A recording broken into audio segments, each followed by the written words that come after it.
Well, Eric Ten Hag has gone ahead to shock everyone today as he has gone in for an all-changed 11, guys. I have to be so much realistic about this, and I've expected such a starting 11. That's why, if at all you saw my match preview, I obviously came up with the strongest teams of all strongest because I believe we needed this. But obviously, Eric Ten Hag has gone ahead to obviously put up a starting 11 that most of us never really expected, with Borussia Dortmund coming in through with their own players that obviously are really great. And when you look at Borussia Dortmund, they are really having Mkhitaryan, they are having Sabitzer, former at Manchester United. So looks like we are having teams that obviously know us exactly in and out. Welcome to United Matters channel. How are you guys and where are you watching us from?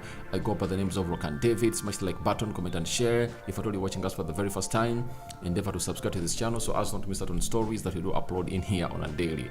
It's the match day live, and I think you guys have been missing my lives, and I believe we are going to resume them with effect from today, and be expectant that we are going to be live on this channel every time that you guys really believe or think we should be live. Let me first put in what we call the prediction. I want you guys to go into the live chat and tell me about your prediction, right? Let me see. Draw, then add option. Dortmund win. So we're asking the community to let us know what they think about this beautiful game of football. So you can go in the live chat and obviously tell us what you think about what the result is gonna be for this fixture. But let's start it off with the starting 11 of Manchester United as named by Eric Ten Hag. Now it's in Las Vegas and it's the Anfield Stadium. Heaton, Lindelof, Harry Maguire, Eriksson, Dalot, Sancho, Pelestri, Williams, Donny van de Beek, Scott McTominay being the captain, Fosun. That is the starting 11 of Manchester United. Substitutes include Bishop, Onana, Evans, Fernandes, Martinez, Shaw, Wan-Bissaka, Fernandes, Casemiro, Gore, Hannibal, Mount, Anthony, Hagil, and Rashford. That is the bench of Manchester United, and that is the team that Eric Ten Hag is going to hate to name to see to it that they get a well-desired win over the side of Borussia Dortmund. And this is how the team is going to line up of Manchester United. Obviously, the system is a 4-3-3 system, and this is coming in from the Man United TV, meaning this is the confirmed starting system of Manchester United. They are having Tom Heaton in goal, Dalot right back, meaning that Diego Dalot is now the second choice center back of Manchester United, and it's obviously the London-born player, that is Aaron Wan-Bissaka, taking the number 1 spot. Then left back, it's Brandon Williams playing as the left back for Man United, meaning that it's going to obviously win some required playing time under Eric Ten Hag. And to me, I've always believed that there is a player in this guy. I've always believed that there is a player in this guy. That is Brandon Williams. But I all understand that there's something with his attitude and the way he acts off the pitch, and I think that's why Eric Ten Hag has gone ahead and decided obviously to say, I'm not obviously going to really give you playing time for the previous times, but it looks like he has gone ahead to reform, and Eric Ten Hag is happy with him. You never know, he might be integral in our season that we're going to play as Manchester United this season. Lindelof and Harry Maguire playing the central defense partnership, that is Maguire on the right side of the central defense and Lindelof on the left side of the central defense. This means a lot to the team of Manchester United because today we got a story, huge story, coming in from David Austin and Fabrizio Romano, that the right-sided centre-back that Eric Ten Hag has been always eyeing, that is Disasi, is now going to Chelsea. He has accepted terms, and that means we might keep Harry Maguire around and maybe Johnny Evans, something that I don't really want Harry Maguire to be here because a bid of £20 million has been put in by West Ham and it has just got rejected by Manchester United. So I wish a lot really happens. When you go to the midfield, Scott McTominay playing into the central defense midfield, and it shows you how Scott McTominay is really a member, is really a huge member of this team, because he's even the captain on the day, something that you don't really underlook, meaning that he's one of those players that will be the last to be sold from the club of Manchester United. Donny van de Beek coming in the mix, remember, he's one of those players that are going to hate to put in shifts, and it's good to see that he's back into the second string starting 11 of Manchester United, and I believe he's going to have some good time, because Borussia Dortmund is the team that you would love to see Donny van de Beek thrive, because they play what we call a free-flowing football, and Donny van de Beek is going to be having lots of space to obviously do and orchestrate his magic. Then Eriksen in the midfield too. I think this midfield is really going to be so much great, and if at all Scott McTominay can do his job of really getting that ball, and obviously just don't do a lot and give it to Eriksen or Donny van de Beek quickly, because for these two, they're the only ones that can really do the magic, you know. Scott McTominay is not a press-resistant player, meaning that when he gets that ball, he should either play it to Eriksen or Donny van de Beek to see how the midfield is connected to the attack of Pelestri playing as a right forward. To me, the man to watch is Facundo Pelestri. For me, Facundo Pelestri, Donny van de Beek, those are the players to watch. And there is Fosun playing as a left forward. I've seen this boy, he's talented, and I think Erik ten Hag sees a lot in him. So you never know, we might get another player. Most of the people we are looking at Kobe Menu, but Fosun is a one you should put your eyes on. And Jadon Sancho playing as a false number 9. I think this might be for the last time, as the next game we are going to play, we are going to be having what we call a number 9. That is Rasmus Højlund. He would have gone ahead to get done. With his medical and unveil as a player. That is on Saturday and Sunday. That is Rasmus Højlund, and maybe Anton Martial might also be available. So those two games are going to play into different days, might call in for different teams all together. That is what Erik ten Hag is going to head to bring. Let's go to Borussia Dortmund and see what has Borussia Dortmund obviously brought to face Manchester United. They're having Kobel, they're having Thomas, they're having Haller, Hamels, Wolf, Brandit, Sabitzer, former Man United. Remember, he has just signed permanently for Borussia Dortmund. Malen, Emre Can, Schule, Ryan and Adeyemi. So this is the starting 11 of Borussia Dortmund, and it shows you that they are here to obviously attack and we are waiting to see how they are going to obviously bring the game to Manchester United. But I think our second string side must be able to do the needful to obviously stop this side and obviously show them that we are a team that is not here to joke and take on you by storm, because we can beat any team provided we obviously observe what the manager is going to head to give these players as commandments. When you look at Borussia Dortmund, this is how their starting 11 is. They've gone totally strong.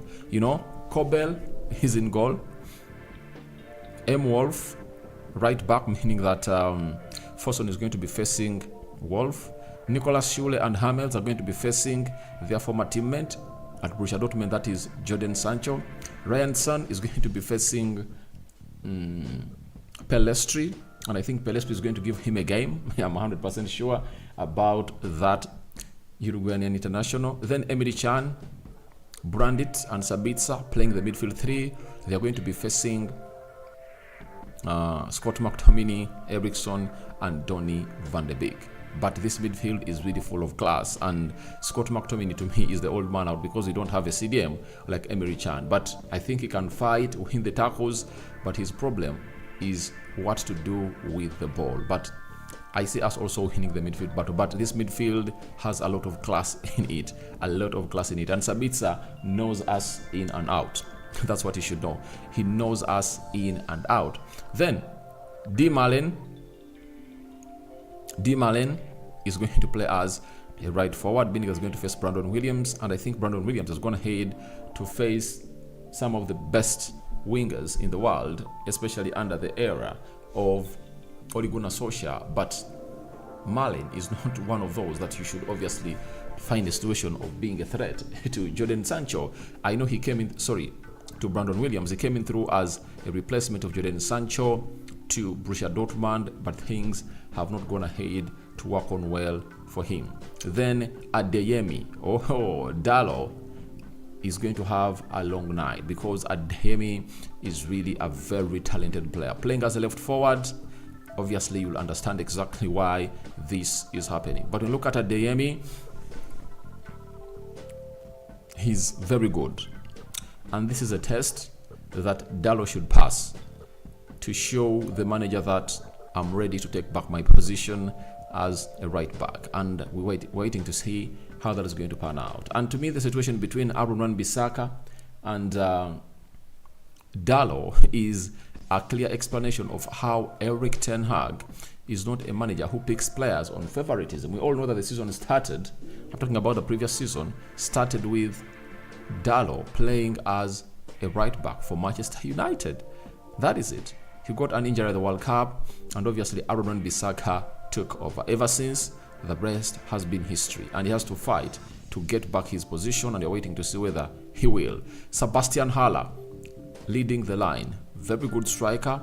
Erik ten Hag knows him better. Before he crossed to Borussia Dortmund, he was playing for Ajax. He signed him, and he scored 14 goals in the Champions League. That's why Dortmund went in for him, and they signed him into that position. So Sebastian Haller is a player that can cause us loads and loads and loads of damage. So let's wait and see how that happens. But shot number 19, you should watch this young man. I think he's 24, 25 years of age. Julian Brandt. He is talented and massively one of those players that you'll not underestimate when it comes to obviously playing these beautiful games of football. And in time from now, we are going to be going obviously to the game where it's going to be starting, and obviously it's all about Manchester United versus Borussia Dortmund down in Las Vegas, and the game is going to kickstart off anytime from now. I see the referee has blown the whistle and the game of football is on as far as it's concerned, and it's Nicolas Schule in the central defense of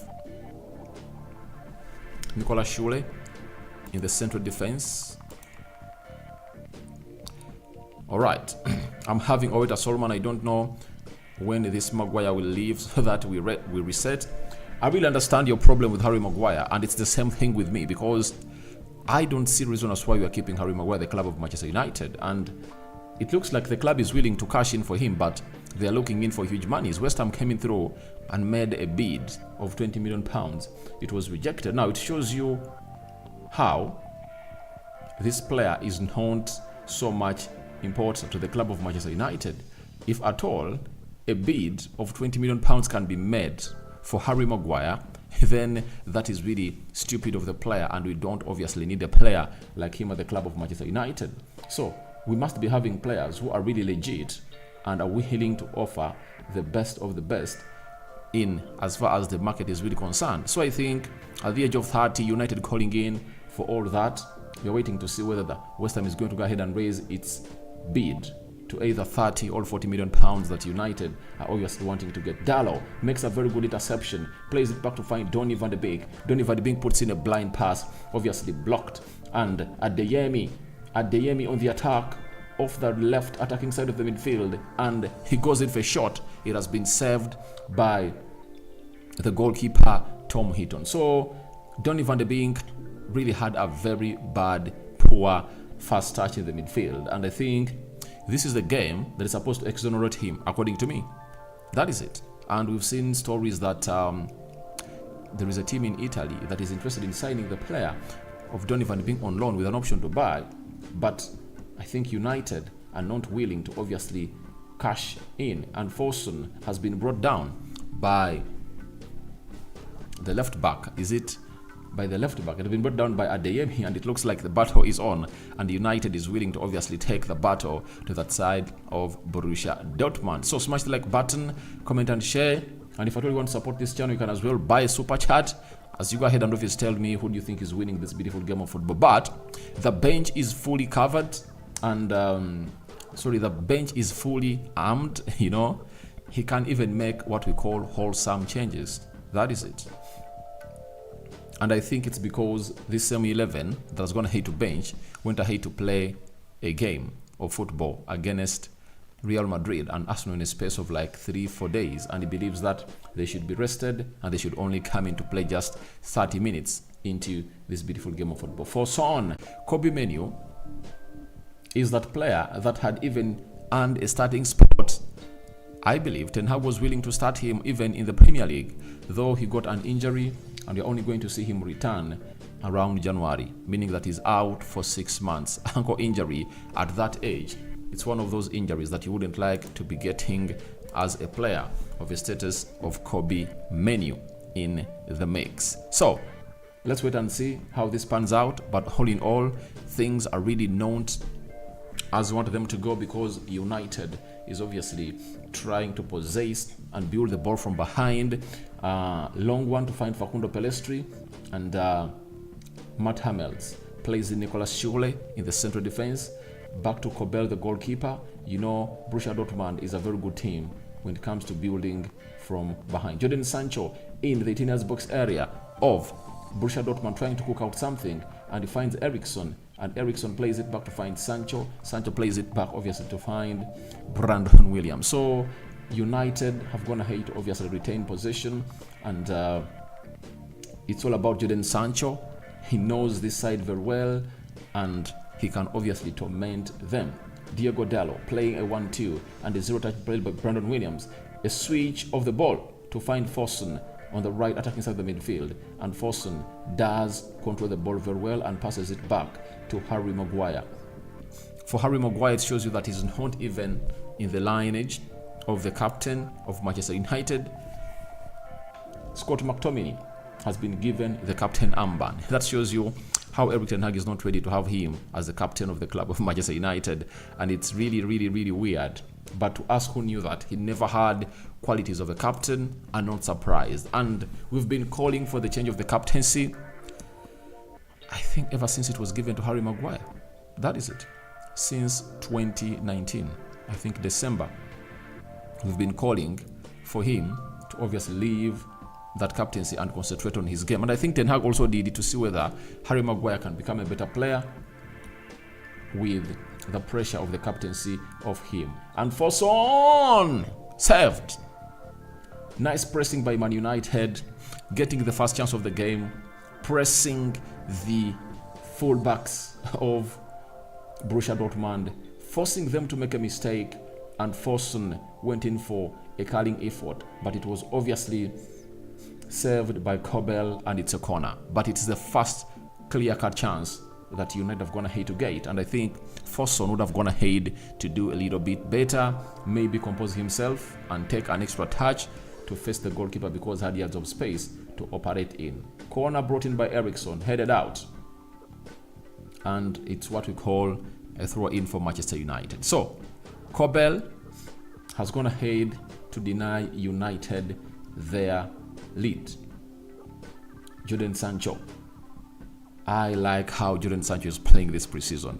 He's really fresh, and I think he's showing us that I have a lot more to add to my game. And he has gone ahead to silence everyone who really went ahead to spread rumors that he's up for sale. He's a player, 23 years of age, huge room of improvement, and I see no reason as to why he should be obviously be sold. So Erik ten Hag is doing the needful, and we've lost the ball. This is Brandt in the midfield. He might put in a line-breaking pass, but Brandon Williams has gone ahead to block that pass very well, and Scott McTominay has gone ahead to find Donny van de Beek, and Donny van de Beek plays in to find Eriksson, and Eriksson plays it to find Scott McTominay in the midfield. And I like the way we are freely expressing ourselves on the ball, and that is it, because it looks like we have the composure, but we need to make all this count. We need to turn all this into goals. If you don't turn this into goals, then it doesn't make sense for the club, for we, the viewers and the supporters of Manchester United, because you cannot tell me that you've gone ahead to enjoy what we call a lion's share of the possession, and you are not having 3 points out of this game. We need to make this count. Long ball to find Fosun. And Fosun controls it very well. He's one of those players that you would obviously anticipate to come through and obviously putting in a shift. Switch of the ball to find Facundo Pellistri, and we might see some magic in here for you. Facundo Pellistri cuts inside and obviously goes for cutback. Oh, nice play by Facundo Pellistri, but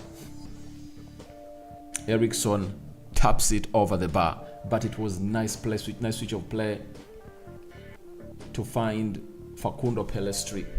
And when found Facundo Pellistri, he just went towards the byline and did what we call a cutback. And that cutback obviously resulted into United getting the best of the chance. Those are 2 chances, clear-cut chances moreover, but we've not made them count. Now, I'm having your prediction. 73% are saying United are set to win. Dortmund, 15% are calling for their win, and 10% are calling in for the draw of Borussia Dortmund. Thank you guys for watching through. Rokan David is my name. We are going to return with the match reaction after this game of football is done and dusted. I sign out for now. See you later, and I cover you all in the precious blood of Jesus Christ. I'm out, my mates.